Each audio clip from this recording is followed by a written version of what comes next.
Salam, perkenalkan nama saya Anton Bawang Arab, NIM 23220660. Di sini saya akan menjelaskan apa sih pertanian integrasi. Yang pertama itu pertanian integrasi, sistem pertanian yang menggabungkan beberapa contoh seperti tanaman, ternak, ikan dalam sistem yang harmonis dan saling menguntungkan. Tujuan dari pertanian integrasi adalah untuk meningkatkan efisiensi dan produktivitas pertanian serta untuk mengurangi dampak negatif terhadap lingkungan. Pengertian pertanian integrasi adalah salah satu sistem pertanian yang memadukan beberapa komponen seperti yang pertama tanaman, pertanian tanaman seperti padi, jagung, kedelai dan sayuran. Yang kedua itu peternakan seperti sapi, kambing, kerbau, kuda. Yang ketiga ikan, pemeliharaan ikan seperti ikan mas, ikan lele dan ikan nila.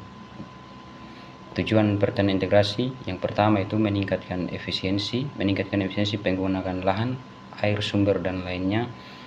Yang kedua meningkatkan produktivitas pertanian dengan memanfaatkan limbah dan sisa hasil pertanian sebagai pakan ternak atau pupuk.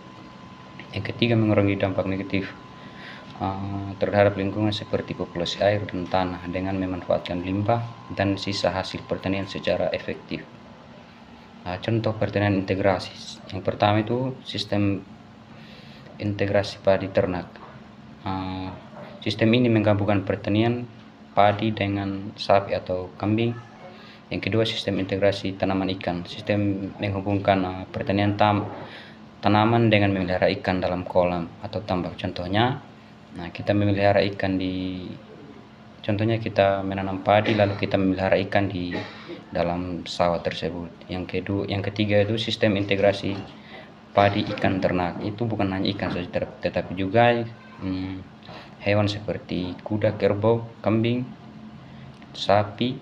Sistem ini menghubungkan pertanian padi, peternakan dan memelihara ikan dalam satu yang harmonis dan saling menguntungkan. Ada lagi beberapa macam ini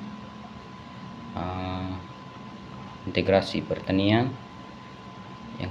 Pertanian integrasi dapat meliputi beberapa komponen juga seperti tanaman integrasi meliputi sebagai jenis tanaman seperti padi, jagung seperti yang saya jelaskan tadi.